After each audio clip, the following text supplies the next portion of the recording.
ಒಂಥರ ನನಗೆ ಕೆಲಸ ಮಾಡೋಕ್ಕೂ ಬೇಡ, ಬಗ್ಸಿ ಮಾಡೋಕ್ಕೂ ಬೇಡ ಕರಿಯ. ಕೆಲಸ ಮಾಡೋ ಉಲ್ಲಾಸೇ ಹೋದಂಗೆ ಆಗ್ಯದೆ. ಭಾಳ ಒಂಥರ ಮನ್ಸಿಗೆ ಬೇಜಾರಾತ, ಭಾಳ ಮನ್ಸಿಗೆ ಬೇಜಾರಾತು. ನಾ ಇಷ್ಟು ದಿವಸ ಆತಲ್ಲ ಕೆಲಸಕ್ಕೆ ಬಂದು, ಒಂದು ದಿವಸ ಒಯ್ಯಿ ನಂಗೆ ಹಂಗೆ ಮಗ ಕುಂದರ್ಸ್ಕೊಂಡು ಮಾತಾಡಿದ್ದಿಲ್ಲ ನೋಡು. ಮೊನ್ನೆ ನಾನು ನಿಂತ ನೆಲ ಬೀರೋದ್ರಲ್ಲಿ ಅಡಿಗೆ ಹೋಗೋಣ ಅಂತ ಕಾಣೋದು ನೋಡು. ಅಷ್ಟು ಮನ್ಸಿಗೆ ಬೇಜಾರಾತ, ಅಷ್ಟು ಇದಾಯ್ತು. ಈಗ ಅಯ್ಯ ನೆಲೆಗನಾಗೆ ಮಾತಾಡೋರು ಆದರೂ ಅವರು ಮಗ ನೋಡೋಕ್ಕೆ ನನ್ನೊಂಥರ ಅಂಜಿಕಿಲ್ಲ. ಸೊ ನಾನೇನು ಕೆಲಸ ಮಾಡಿಬಿಟ್ಟೆ. ಅಷ್ಟೊಂದು ವಿಶ್ವಾಸ ಇಟ್ಟಿದ್ರಲ್ಲ ಹೇಳು ನನ್ನ ಮೇಲೆ. ಯಾವುದೊಂದಾರು ಇಡೀ ಮನೆ ಬಿಟ್ಟು ಒಂದಿನೆಲ್ಲ ಬಾಲನ ಆಸ್ಪತ್ರೆಗೆಲ್ಲ ಕರ್ಕೊಂಡು ಹೋಗಾಗ ನಾವು ಒಬ್ಬಳೇ ಮನೇಲಿದ್ನಪ್ಪ. ಯಾವುದೊಂದಕ್ಕೂ ಬೀಗಾಗಲಿ ಬಂಕಾಗಲಿ ಅಂಥವೆಲ್ಲ ಅಷ್ಟೊಂದು ವಿಶ್ವಾಸ ಇಟ್ಟಾರೆ. ಯಾವುದೊಂದಾರು ಸಣ್ಣಮ್ಮಾದ್ರೂ ಯಾವುದೊಂದು ಮಾಡೋದಾರು ನನ್ನ ಹತ್ರ ಕೇಳ್ತಾರೆ. ಅವರಿಗೆಲ್ಲ ನನ್ನ ಹತ್ರ ಕೇಳಬೇಕು ಅನ್ನೋದೇನು ನೋಡೋಣ ಹೇಳ. ಅಷ್ಟು ಎಲ್ಲ ಇದ್ಕೊಂಡು ನಾನು ಇಂಥದ್ದೊಂದು ಸಗಣಿ ತಿನ್ನೋ ಕೆಲಸ ಮಾಡಿ ಹಿಂಗೆ ಮಾಡ್ಕೊಬಿಟ್ನಲ್ಲ ಅಂತ ಥರ ಅವತ್ತಿಂದ ಅದೇ ಯತೆ. ಏನು ಮಾಡ್ತಿ ಹೇಳ. ಅಲ್ಲ ಪ್ರೇಮಮ್ಮ, ನಿಮಗೆ ಅಂತ ಆಗಿದೆ ತಿಳುವಳಿಕೆ ಅಸ್ತ್ರ ಅಂತ ಮಾಡ್ಕೊಂಡಿದ್ನಲ್ಲ ಮರ. ಅಲ್ಲ ಕೆಲಸದ ಮನೆ ಸೌಕರ್ಯ ಇಷ್ಟೂ ಹೇಳಿದೆ ಯಾರ ಮನೇಲಿ ಇರ್ತಾರ್ರಿ? ನಮಗೆ ಇಲ್ಲಿ ಕೆಲಸ ಮಾಡಿ ಅಭ್ಯಾಸ ಆಗ್ಯದಲ್ಲ, ಇವ್ರು ಏನು ಹೇಳಲ್ಲ, ಹಾಗಾಗಿ ಎಲ್ಲರೂ ಹಿಂಗೆ ಇರ್ತವೆ ಅಂತ ನಾವು ಗಿರೇಸ್ಕೊಂಡಿನಿ. ನಿಮ್ಮ ಹುಚ್ಚು ಹಾಳಾಗಿತ್ತು. ಹೆಂಗೆ ಬೈತಾರೆ ಗೊತ್ತಾನೋ. ನೀವು ಹಿಂಗೆ ಯಾರನ್ನ ಹಿಂಗೆ ಅವ್ರಿಗೆ ಆಗ್ತಿದ್ದರನ್ನ ಕರ್ಕೊಬಂದು ಬೈಸ್ಕೊಂಡಿದ್ದು. ಹಂಗಲ್ಲ, ಕೆಲಸ ಮಾಡಿದ್ದೇ ಸರಿಯಾಗಲ್ಲ ಅಂತ ಬೈತಾರೆ. ಅದು ಗೊತ್ತಾ ನಿಮಗೆ? ಎಂದಾರು ಒಂದು ದಿವಸ ಕೆಲಸ ಮಾಡಿ ಸಾಲದು ಅಂತ ಹೇಳ್ಯಾರ? ಅಯ್ಯ ಯಾವತ್ತೂ ಹೇಳಪ್ಪ. ಹೌದಪ್ಪ, ನಂಗೇನು ಗೊತ್ತಿಲ್ಲ. ನಾ ಕೆಲಸ ಮಾಡಲ ಅಂತ ಅವ್ರು ಒಂದಿನೇನು ಬೈದಿದ್ದಿಲ್ಲ. ಅಲ್ಲ, ಅವ್ರು ಬೈಯಕ್ಕೆ ನಾವು ಕೆಲಸ ಕಮ್ಮಿ ಮಾಡಲೂ ಇಲ್ಲ ಬಿಡು. ಎಷ್ಟು ಆಳಿಗಿಂತ ಹೆಚ್ಚು ಕೆಲಸ ಮಾಡೇ ಹೋಗಿವಿ ಯಾವತ್ತಾರುವ. ನನಗೆ ಅದಾರು ಕಾಣಲ್ಲ. ಇದರಲ್ಲಿ ನಾನು ಪೆಗ್ಗಾಗ್ಬಿಟ್ಟೆ. ಯಾಕೆ ಹೇಳು. ನೀವೇ ಬೇಕಂತ ಮಾಡ್ಕೊಂಡಿದ್ದನ್ನು ನಿಮ್ಗೆ ಗೊತ್ತು. ಅವ್ರಿಗೆ ಆಗಲ್ಲ ಅನ್ನೋದೊಂದು ಆತಲ್ಲ. ಯಾಕಾಗಲ್ಲ ಅಂತ ಗೊತ್ತಲ್ಲ. ಜೀವಮಾನನೇ ಹಾಳು ಮಾಡಿ ಹಾಕ್ಯಾರೆ. ಅಂಥವ್ರನ್ನ ಮನೆ ಬಾಗಿಲಿಗೆ ಕರ್ಕೊಬಂದ್ರೆ ಮತ್ತೆ ಯಾರು ಸುಮ್ಮನಿರ್ತಾರ? ನಿಮ್ಗೆ ಯಾಕೆ ಬೇಕಿತ್ತು ನೋಡೋಣ. ಅಕಸ್ಮಾತ್ ಅದು ಅಲ್ಲೇ ನಿಮ್ಮನೆ ಬಾಗಿಲಲ್ಲಿ ಅವ್ರಿಗೇನೋ ಹೆಚ್ಚು ಕಮ್ಮಿ ಬೇಕಾದ್ರೆ ಕರ್ಕೊಬಂದು ಊಟ ತಿಂಡಿ ಕೊಟ್ರಲ್ಲ, ಅದು ಸಮ. ನೀವು ಅಲ್ಲಿ ಕರ್ಕೊಂಡು ಹೋಗೋಕ್ಕೆ ಯಾಕೆ ಹೋಗಿದ್ರಿ? ಅದು ತಪ್ಪಾಗಿದ್ದು ನಿಮ್ಮದು. ಸುಮ್ಮನೆ ಹಾಗೆ ಬಸ್ ಹಚ್ಚಬೇಕಿತ್ತ ಬೇಡ? ಹೇಳದ್ನ ನಾ ಹೇಳಿದೆ, ಬಸ್ ಹತ್ತೀನಿ, ಅಲ್ಲಿಗೆಲ್ಲ ಹೋಗಬೇಡಿ, ಅವರು ಬೇಜಾರಲ್ಲದಾರೆ, ಮತ್ತು ಬೇಜಾರು ಮಾಡ್ದಂಗೆ ಆಗ್ತದೆ.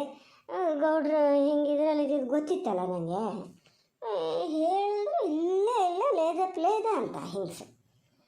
ಬೇಕಾದ್ರೆ ಒಂದು ಸತಿ ಕರ್ಕೊಂಡು ಹೋಗೋ ನೋಡಿ, ನಾನು ಏನು ಮಾಡ್ತೀನಿ ಹಂಗೆ ಹಿಂಗೆ ಅಂತ ಏನು ಒಳ್ಳಕ್ಕೆ ಹಾಕಿತ. ನಂಗೆ ಒಂಥರ ಬೇಜಾರಾತ.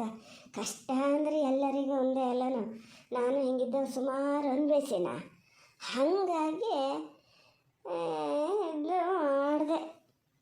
ನೀವು ಎಂತ ಅನುಭವಿಸಿದ ಪ್ರೇಮಮ್ಮ? ಆ ಥರ ಬಂದು ಏನೊಂದು ತಿಂಗಳು 2 ತಿಂಗಳಿಗೆ ಅಯ್ಯರ ಮನೇಲಿ ಕೆಲ್ಸಕ್ಕೆ ಬರೋಕ್ಕೆ ಶುರು ಮಾಡಿರಿ. ಆಮೇಲೆ ಯಾವತ್ತೂ ನಿಮ್ಗೆ ಯಾವುದಕ್ಕೂ ಕೊರತೆ ಆಗಲ್ಲ. ನಂಗೆ ಗೊತ್ತಿದ್ದಂಗೆ ಸುಮ್ಮನೆ ಹೇಳ್ಬೇಕು ನೀವು ಅನ್ಭವಿಸ್ತೀನಿ ಅಂತ. ನಾನು ಈಗಲ್ಲ, ಮದುವೆ ಆದಮೇಲೂ ಸ್ವಲ್ಪ ಇಲ್ಲಿ ಬರೋಕ್ಕಿಂತ ಮುಂಚೆ ಕಷ್ಟ ಇತ್ತು ಅಂತ ಮಾಡೋಣ. ನಮ್ಮನ್ನ ಎಲ್ಲ ಸಾಕಕ್ಕೆ ಎಷ್ಟು ಗೋಳಾಟದೆ ಗೊತ್ತಾನ. ನಾನು ನೋಡಿನ ಅಮ್ಮ ಏನೇನು ಗೋಳಾಡದೆ ಅಂತ ನಾನು ನೋಡಿನಿ ಪೂರ್ತಿ. ಬಿಡು, ಅವೆಲ್ಲ ಹೇಳೋಕ್ಕೋದ್ರೆ ಒಂದು ರಾತ್ರಿ ಸಾಕಾಗಲ್ಲ. ಇದು ಹಿಂಗಾತು, ಏನು ಮಾಡೋದು ಹೇಳು. ನಂಗೀಗ ದಿನಕ್ಕೊಂದ್ಸತಿ ಎಷ್ಟೇ ಗೋಳಾದರೂ ಹೋಗಿ ಒಂದು ಬಾಲೆ ಮಾತಾಡ್ಸ್ಕೊ ಬರ್ದೇ ಇರ್ತಿರಲ್ಲ. ನಿನ್ನೆ ಕೆಲಸ ಎಂಥದ್ದು ಅಂತ ನಿನ್ನೆ ಸಾಯಂಕಾಲ ಹೋಗೋಷ್ಟೊತ್ತಿಗೆ ಇಲ್ಲಿ ಹೇಳಿದ್ರಲ್ಲ ನಿನ್ನಿದ್ರನೆಯ ಒಂಥರ ಏನು ಮನೆ ಬದಿ ಬರೋದು ಬೇಡ ಅನ್ನೋದಕ್ಕಾಗಿ ಹೇಳಿದ್ರೆ ಏನೋ ಅಂಥೇಳಿ ನಾನು ಹೋಗೋಕ್ಕೆ ಹೋಗಲ್ಲ. ಇವತ್ತು ಭಾಳ ಒಂಥರ ಬೇಜಾರ. ಅಲ್ಲಿ ಹೋಗಿ ಸಣ್ಣಮ್ಮನ ಹತ್ರ ಒಂದು ಮಾತಾಡ್ತೀನಿ, ನನ್ನ ಲಟ್ ಕಾಫಿ ಕುಡ್ಕೊಂಡು ಬಾಲೆ ಮಾತಾಡ್ಸ್ಕೊ ಬರೋದು ಅಂದರೆ ನಂಗೆ ಅಷ್ಟಿದು. ಎಂತ ಮಾಡ್ತೀವಿ. ಎಲ್ಲ ಹಿಂಗೆ ಹಾಕಿ ಕೂತ್ಕೋತೀಗ. ಸ್ವಲ್ಪ ಸುಮ್ಮನೆ ಇರ್ತೀರಾ ಪ್ರೇಮಮ್ಮ ನೀವು? ಅಲ್ಲ, ಯಾವಾಗಾರು ಒಂದೊಂದ್ಸತಿ ಹೇಳ್ತಿರ್ಲಲ್ರಿ ಅವ್ರು ಹಾಗೆ ಕೆಲಸ ಅಂತ ಹಾಗೆ ನಿನ್ನೇನು ಹೇಳಿದ್ದು. ನೀವೊಂದು ಮಾರ ಯಾವುದೊಂದಕ್ಕೂ ನೋಡಿದ್ರೆ ಹಿಂಗೆ ಮಾಡಿದ್ರೆ ಭಾಳ ಕಷ್ಟ ಅದೇ. ಏನು ಆಡಪಾಡ ಒಂದೊಂದಿನ ಕೆಲ್ಸಕ್ಕೆ ಬರೋರಲ್ಲ ನೀವು, ದಿನಾ ಬರೋರು ಇಲ್ಲಿಗೆ. ಅವರು ಎಂಥವ್ರು ತಲೆ ಬಿಸಿಲಿರ್ತಾರೆ. ಹಂಗೆ ಒಂದೊಂದು ಮಾತು ಹೆಚ್ಚು ಕಮ್ಮಿ ಆಡಿದ್ರು ಕೂಡಲೇ ಹಿಂಗೆ ಮನ್ಸಿಗೆ ಹಚ್ಕೊಂಡು ಕೂತ್ಕೊಬಿಟ್ರೆ ಆತ ಒಳ್ಳೆ ಕತಿ ಆಯ್ತು. ಹಂಗಂತೇಳಿ ನಾನು ದಿನ ಬಾಲೆ ಮಾತಾಡ್ಸ್ಕಿ ಬರೋಳು ಇವತ್ತು ಹೋಗ್ಲಾ ಅಂತಿರಲ್ಲ. ಒಂದು ಸಣ್ಣಮ್ಮ ಎಷ್ಟು ಜ್ಞಾನ ಮಾಡ್ತಾ ಇದ್ದಾರೆ ಏನ, ಇದು ಯಾಕೆ ಗೊತ್ತಾಗಲ್ಲ ನಿಮಗೆ ಪ್ರೇಮಮ್ಮ? ಥೋ, ಹಿಂಗೆ ಮಾತ್ರ ಮಾಡಬೇಡಿ ನೀವು. ನಾ ಹೇಳಿದ್ರೆ ಹೋಗಿ ಮಾತಾಡ್ಸ್ಕಿ ಬಲ್ಲಿ ಹೇಳ್ತೀನಿ. ಇಲ್ಲ, ಈಗ ಹೋಗಲ್ಲ. ಈಗ ಹೋದರೆ ಹತ್ತು ಇಲ್ಲ ಇತ್ತು ಇಲ್ಲ ಆತ. ಬೇಡ ಬೇಡ ಬಿಡು, ಸಾಯಂಕಾಲ ಹೋಗೋಷ್ಟೊತ್ತಿಗೆ ಹಾಗೆ ಮಾತಾಡ್ಸ್ಕೊಂಡು ಹಾಗೆ ಹೋಗ್ತೀನಿ. ಸಣ್ಣಮ್ಮಗೆ ಗೊತ್ತಾಗ್ತದೆ ಅಲ್ಲ. ಅವ್ರು ಹೇಳಿದ್ರಪ್ಪ, ಸಣ್ಣಮ್ಮ ಹೇಳಿದ್ರು ಅಪ್ಪಗೆ, ಇಲ್ಲ ಪ್ರೇಮಿಗೆ ಅಂತ ಹೇಳ್ಬೇಡಿ ಅಪ್ಪ ನೀವು ಅಂತ. ಹಂಗೆ ಅವತ್ತು ಹಿಂಸೇನೆ ಇದ್ರಿಗೆ ಬೈದಿದ್ದು, ಇದ್ದಿದ್ದಕ್ಕಷ್ಟು ಬೈದ್ರು ಅಂತ ಮಾಡಿದೆ. ಮತ್ತೊಂದು ದಿವ್ಸ ಭಾಳ ಹೆದರಿಸ್ಬಿಟ್ರ ಕರಿಯ. ಅದೇ ನನ್ನ ಮನಸ್ಸಿಗೆ ಹೊಕ್ಕಿದ್ದು, ಅಲ್ಲಿಗೆ ಆ ಲೆಕ್ಕಕ್ಕೆ ಅವ್ರಿಗೆ ನನ್ನ ಎಷ್ಟು ಸಿಟ್ಟಾದ ನೀ ಲೆಕ್ಕ ಹಾಕು. ಸಿಟ್ಟಿದ್ದಕ್ಕೆ ಮತ್ತೆ ಒಂದೇನು ಬೈದಿದ್ದಲ್ಲ ನಾ. ಅಲ್ಲ, ಮತ್ತೂ ಒಂದೇನು ಬೈದ್ರು ಅಂದ್ರೆ ನೀವು ಮಾಡಿದ ಕೆಲಸ ಹಂಗಿದ್ದೇಯಲ್ಲ ಅದ ಪ್ರೇಮಮ್ಮ. ಅವ್ರಿಗೆ ಏನಿಲ್ಲದೆ ಆ ಥರ ಇದೆ. ಈಗಂತೂ ನನಗೆ ಹೇಳೋಕ್ಕೆ ಇನ್ನು ನೋಡ್ತಿದ್ನಲ್ಲ, 2-3 ದಿನ ಅವ್ರು ಹೆರಿಗೆ ಬರಲಿಲ್ಲ. ಮತ್ತೊಂದಿನ ಬಂದಾಗ ನೋಡ್ತೀನಿ, ಏನು ಈ ಮನಸ್ಸೇ ಏನದ ರೀ, ಅರ್ಧಕ್ಕರ್ಧ ಇಲ್ಲ. ಭಾಳ ತಲೆಗೆ ಹಚ್ಕೊಂಡಿದ್ರು. ಈ ಹೊತ್ತಲ್ಲಿ ನೀವು ಹೋಗಿ ಹಿಂಗೆ ಮಾಡಿದ್ರೆ ಒಂದು ಮನುಷ್ಯರ ಜಾತಿನೇ ಅಲ್ಲ ಬಿಡಿ ಅವು. ಹೋಗಲಿ ಬಿಡಿ, ಅದನ್ನೇ ಜ್ಞಾನ ಮಾಡ್ತಾ ಇದ್ದರೆ ಆಗ ಕೆಲಸ ಆಗಲ್ಲ. ಕೆಲಸದ ದಿನ ಬಂತು, ಈಗ ಹಿಂಗೆ ಮಾಡ್ತಾ ಕೂತ್ರೆ ಪ್ರೇಮಮ್ಮ. ಅದು ಅಲ್ಲದೆ ಹೇಳೋಕ್ಕಾಗಲ್ಲ, ಕಡಿಕೆ ಎಲ್ಲೂ ಆಗಲ್ಲ ಅಂತ ಹೇಳಿ ಮತ್ತೊಂದು ಸರಿ ಬಂದರೆ ಅವರು ಇನ್ನೊಂದು ಸತಿ ಮಾತ್ರ ನಿಮ್ಮನೆ ಬದಿ ಸೇರಿಸ್ಬೇಡಿ. ಮನೆ ಹಾದಿ ಗೊತ್ತಾಗಿದ್ದೇ ತಪ್ಪಾತು ಅಂತ ಅನ್ನಿಸ್ತಾ ಇದೆ ನನಗೀಗ. ಎಲ್ಲರೂ ಸೀದಾ ನಿಮ್ಮನೆಗೆ ಬಂದರು ಪಾಪ, ಎಂತ ಮಾಡ್ತೀರಿ? ಬಂದ್ರೆ ಬಾಗಿಲು ಹಾಕ್ತಾಳೆ, ತೆಗಿಯೋದೇ ಇಲ್ಲ. ಮನೆ ಬೈಲು ಹೊರಡೋದೇ ಇಲ್ಲ. ನಾನು ಬೇಕಾದಾಗಲಿ ಇನ್ನು ಮತ್ತೆ ಅದನ್ನು ನಾನು ಸೇರಿಸ್ಬಿಟ್ರೆ. ಇದು ಒಳ್ಳೆ ಕೆಲಸ ನೋಡಿ, ಹಿಂಗೆ ಮಾಡಿ. ಮತ್ತು ಅದು ಬಿಟ್ಕೊಂಡು ನಂಗೆ ಹಂಗೆ ಹೇಳಿದ್ರು ಹಿಂಗೆ ಹಂಗೆ ಮುನ್ಸಿಗೆ ಬೇಜಾರು ಅವೆಲ್ಲ ಎಂತ ಹೇಳೋಕ್ಕೂ ಹೋಗ್ಬೇಡಿ. ಸುಮ್ಮನಿರಿ. ಏನೋ ಪುಣ್ಯ ಮಾಡಿದ್ದು ಹೆಂಗಿದ್ದು ಕೆಲಸದ ಮನೆ ಸಿಕ್ಕಕ್ಕೆ. ನಮ್ಮನೆ ಸಣ್ಣ ಹಾಗೆ ಹೇಳ್ತಿತ್ತು. ಹೇಳಿದೆ ನಾನು, ಹಿಂಗೆ ಪ್ರೇಮಮ್ಮ ಹಿಂಗೆ ಬಯಸ್ಕಿಬಿಟ್ರು ಅಂದ್ರೆ ಅವ್ರಿಗೆ ಎಂತಕ್ಕೆ ಬೇಕಿತ್ತು ನೋಡೋಣ, ಈ ಥರ ಮಾಡೋ ಜನ ಅಲ್ಲಲ್ಲ ಅಂತೇಳಿ ಅದು ಮನ್ಸಿಗೆ ಬೇಜಾರು ಮಾಡ್ತಿತ್ತು. ಅಲ್ಲ ಕರಿಯ, ನೀ ಮನೆಗೆ ಹೋಗಿ ಹಂಗಾರೆ ಇದನ್ನೆಲ್ಲ ಮಾತಾಡಿಯಲ್ಲ. ನೀನು ಹೆಂಡತಿ ಹತ್ರ ಅಂತ ಕೇಳಕ್ಕೆ ಹೋಗಿದ್ದ? ನೀನು ಹೆಂಡತಿ ಯಾರು ಬಿಡು, ಹೆಂಡತಿ ಬಿಡಿ ಅಂತ. ಈಗ ಅದು ಹೋಗಿ ಮತ್ತೊಂದು ಮನೇಲಿ ಹಿಂಗೆ ಮಾತಾಡ್ತಾ ಕೂತಾಗ ಹೇಳ್ತದೆ.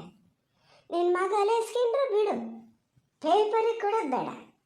ಹಂಗೆ ಮಾಡ್ತಾನೆ. ನಿನ್ನ ಸಸಿ ಎಷ್ಟು ಕಡೆ ಕೆಲ್ಸಕ್ಕೆ ಹೋಗಲ್ಲ, ಹೋದಲ್ಲೆಲ್ಲ ಹಿಂಗೆ ಮಾತಾಡ್ತಾ ಹೇಳಲ್ಲ. ಈಗ ನಾವು ಮಾತಾಡ್ದಂಗೆ ಅಲ್ಲ, ನಾವು ಎಷ್ಟು ಮನೆ ಸುದ್ದಿ ಮಾತಾಡ್ತೀವಿ ಹೇಳು, ನಾವು ಕೆಲಸ ಮಾಡೋಷ್ಟೊತ್ತಿಗೆ. ಅಯ್ಯೋ ಮರೆಯ, ನಿಂಗೆ ಅವತ್ತು ಹೇಳಬೇಕು ಅಂತ ಮಾಡಿದ್ದೆ, ಮನೆಗೆ ಹೋಗಿ ಹೇಳಬೇಡ ಅಂತ ನೀನು ತಿಳ್ಕೊತೀಯ ಅಂತ ಮಾಡ್ಕೊಂಡಲ್ಲ ಕರಿಯ. ಎಂತಕ್ಕೆ ಬೇಕಿತ್ತು ನೋಡೋಣ ನಿಂಗೆ ಮನೆಗೆ ಹೋಗಿ ಹೇಳೋದ? ಈಗ ಯಾರು ಹಿಂಗೆ ಸಿಗ್ತಾರೆ ಕೇಳ್ತಾರೆ, ಎಲ್ಲರಿಗೂ ಒಂದು ಕಣ್ಣದೆ. ಏನು ಅವ್ರ ಮನೆ ಕೆಲಸಕ್ಕೆ ಬಿಟ್ಟರೆ ಬೇರೆ ಕಡೆ ಹೋಗಲ್ಲ, ಅಲ್ಲಿ ಭಾಳ ಚೆನ್ನಾಗದ್ದಾರೆ ಅಂತ ಎಂಥಾರು ಒಂದು ತಂದಿಡ್ಬೇಕು ಅಂತ ಅದಾರೆ. ಈಗ ಕೇಳ್ತಾರೆ ನೋಡು, ಏನು ಕುಣ್ಕುತ್ತ ಕೆಲ್ಸಕ್ಕೆ ಹೋಗ್ತಿದ್ದೆ ಈಗ ಬೈಸ್ಕೊಂಡನ್ನ ಅಂತಾರೆ. ಯಾಕೆ ಹಿಂಗೆ ಮಾಡ್ತೀಯ ಮರಯ್ಯ ಕರಿಯ? ಅಯ್ಯೋ ಪ್ರೇಮಮ್ಮ, ಇಲ್ಲ ನಿಮಗೆ ಎಂತ ಆತ ಮಾರ್ರ. ಈಗ ಏನು ಅದ್ರಲ್ಲಿ ತಾಲಿ ಹೋಗೋದು ಎಂತ ಅದಿರಿ? ಅಲ್ಲ, ನಾವು ಸಣ್ಣ ಒಬ್ಬಳೇ ಇತ್ತು, ನಾನು ಹೇಳೋಷ್ಟೊತ್ತಿಗೆ ಅಂತ ಮಾಡೋಣ. ಅದು ಹಾಗೆ ಬೇರೆಯವ್ರ ಸುದ್ದಿ ಎಲ್ಲ ಮಾತಾಡ್ತಾ ಕೂರಲ್ಲ, ಹಂಗೆ ಹೋಗಿ ಎಲ್ಲೂ ಹೇಳಕ್ಕೆ ಹೋಗಲ್ಲ. ಆದರೂ ನಾನು ಹೇಳೋದು, ನೀವು ಎಂತಕ್ಕೆ ಇದನ್ನ ಇಷ್ಟು ತಲೆಗೆ ಹಚ್ಕೊಂಡಿರಿ ಅಂತ. ಸಾಹುಕಾರ ಒಂದು ಬೈದ್ರೆ ಅದೊಂದು ಸಸಾರನ್ರಿ. ಈಗ ಯಾರು ನಿಮ್ಮ ಹತ್ರ ಬಂದು ಕೇಳ್ತಾರಲ್ಲ ಬೈದ್ರಲ್ಲ ಹಾಗೆ ಹಿಂಗೆ ಅಂತ ನೀ ಕೆಲ್ಸಕ್ಕೆ ಹೋಗ್ತೀಯಲ್ಲ ಅಲ್ಲಿ ಎಷ್ಟು ಬೈತಾರೆ ಎಷ್ಟು ಬಿಡ್ತಾರೆ ನಂಗೆ ಗೊತ್ತಿಲ್ಲ ಅಂತ ಮಾಡಿರೋಣ ಅಂತ ಹೇಳಿ ನೋಡಿ ಮತ್ತೆ ತಿರುಗಿ ಮಾತಾಡಿದ್ರು ಕೇಳಿ. ಹೇಳ್ಬೇಕು ಹಿಂಗಿದ್ದು ಒಂದು ಏನಾರು ಹೇಳ್ಬಿಡ್ತೀಯ, ನಾನು ಬಾಯಿ ಮುಚ್ಬೇಕಲ್ಲ, ಅದಕ್ಕೆ ಹೋಗಲಿ ಬಿಡು. ಯಾರಿಗೆ ಅಂತ ಕೇಳೋದು, ನನ್ನ ಗಿರಾಚಾರನೇ ಸರಿ ಇಲ್ಲ, ನನ್ನ ಗಿರಾಚಾರನೇ ಸರಿ ಇಲ್ಲ. ಎಲ್ಲಾರು ದಯಸತ್ರ ಒಂದು ಜಾತಕ ಗೀತಕ ತೋರ್ಸೋಣ ಅಂದರೆ ಅವರ ಅದವನು ಎಲ್ಲಿ ಸಾಕದೆ ಹರ್ಮಗಲ್ಲ, ಜಾತಕ ಬರೆಸ್ತಾರೋ ಮತ್ತೆಂತಾರ. ಆದರೂ ದಯಸತ್ರ ಹೋಗ್ಬೇಕು. ಇಲ್ಲಿ ನನ್ನ ಗ್ರಾಚಾರ ಕೆಡ್ದಿದ್ರೆ ಎಲ್ಲಿ ಅಲ್ಲಿಂದ ನಡ್ಕೊಂಡು ಹಿಂಗೆ ನಮ್ಮನೆ ಬಾಗಿಲಿಗೆ ಬರ್ಬೇಕನ್ನು. ಒಂದು ಗಳಿಗೆ ಹೆಚ್ಚು ಕಮ್ಮಿ ಆಗಿದ್ರೆ ನಾನು ಕೆಲಸಕ್ಕೆ ಬಂದಿರ್ತಿದ್ದೆ, ಇಲ್ಲಿ ನಂಗೆ ಸಿಗ್ತಿರ್ಲ. ನೋಡಿ ಹೋದಿದ್ದೆ, ಇಲ್ಲ ಯಾರ ಹತ್ರನಾರು ಹಾದಿ ಕೇಳ್ಕೊಂಡು ಬತ್ತಿತ್ತು, ನಂಗೆ ಬೈಸ್ಕೊಳ್ಳೋದು ತಪ್ತಿತ್ತು ನೋಡು. ಮತ್ತು ಗ್ರಾಚಾರನೇ ಹೋಗ್ತೀನಿ ಮುಂಚೆ ದೋಸ್ತ ಹತ್ರ ಹೋಗಿ. ಅಲ್ಲ ಅದು ಹೌದಿರ್ಬೋದು, ಅಲ್ಲ ಅನ್ನೋಕ್ಕಾಗಲ್ಲ. ಗಿರಾಚಾರ ಕೆಟ್ಟಾಗ ಹಿಂಗೆಲ್ಲ ಆಗೋದು ಹೌದಯ್ಯ. ನೀ ಹೇಳ್ದಂಗೆ ಯಾರು ಕಣ್ಣಿಗೆ ಬೀಳದೆ ಇದ್ದಾರೋ ನಿಮ್ಮ ಕಣ್ಣಿಗೆ ಬೀಳ್ಬೇಕನು. ನಿಮ್ಮ ಮನೆಗೆ ಬರ್ಬೇಕಾದ್ರೆ ಮುಂಚೆ ಎಷ್ಟು ಮನೆ ಸಿಗ್ತವೆ, ಎಷ್ಟು ಜನ ಸಿಗ್ತಾರೆ, ಯಾರು ಹಂಗಾರೆ ನಾನು ಮಾತಾಡ್ಸ್ಲಾ. ಊರಿಗೊಂಥರ ಹೊಸಬ್ರಲ್ಲ ಯಾರು ಅಂತನಾರು ಯಾರು ಕೇಳಬೇಕಿತ್ತು ನೋಡಿ, ಯಾರೂ ಕೇಳಲ್ಲ. ಆಗಲಿ, ಗಿರಾಚಾರ ಕೆಟ್ಟಿದೆ ಅಂತ ನಿಮ್ಮ ಕಿರಿಯ ಧರ್ಮ ನೀವು ಮಾಡಿರಿ, ಈಗ ಆತಲ್ಲಿ ಇಲ್ಲಿಗೆ ಮುಗೀತಲ್ಲ, ಎಂತಕ್ಕೆ ಮತ್ತೆ ಅದನ್ನೇ ಜ್ಞಾನ ಮಾಡ್ಬೇಕಾ? ನಿಂಗೆ ಹೇಳೋಕ್ಕೆ ಸುಲಭ, ಎಂತಕ್ಕೆ ಮತ್ತೆ ಅದನ್ನೇ ಜ್ಞಾನ ಮಾಡಬೇಕು ಅಂತ. ನಿಂಗೆ ಒಂದ್ಸತಿ ಯಾವಾಗಲಾದ್ರು ಹಿಂಗೆ ಹೇಳಲಿ ಗೊತ್ತಾಗ್ತದ. ಅವಾಗ ಸಣ್ಣಕ್ಕೊಂಚೂರು ಮಧ್ಯಾಹ್ನ ಹೋಗ್ಬೇಕು ಅಂದಾಗ ಇವತ್ತೊಂಚೂರು ಅರ್ಜೆಂಟ್ ಅದೆಯಾ ಅಂತ ಹೇಳಿದ್ರೆ ನಿನಗೆ ಅಷ್ಟು ಇದಾಗ್ತದೆ. ನಾ ಎಂತಕ್ಕಾರು ಕೆಣ್ಣೇನೋ ಅಂತಿರ್ತೀಯ. ನಾನು ಬೈಸ್ಕೊಂಡಿನಲ್ಲ, ಅದು ಹೇಳು. ಹೇಳಿ ನೀವೀಗ ಮಾತಾಡ್ತಾ ಕೂತ್ರೆ ಬೈತನಕ ಇದನ್ನೇ ಮಾತಾಡ್ತಿರೋದಾಗ್ತದೆ. ಹೇಳಿ ಮಾರ್ರೆ, ಮಾಡೋ ಕೆಲಸ ಮಾಡೋಣ.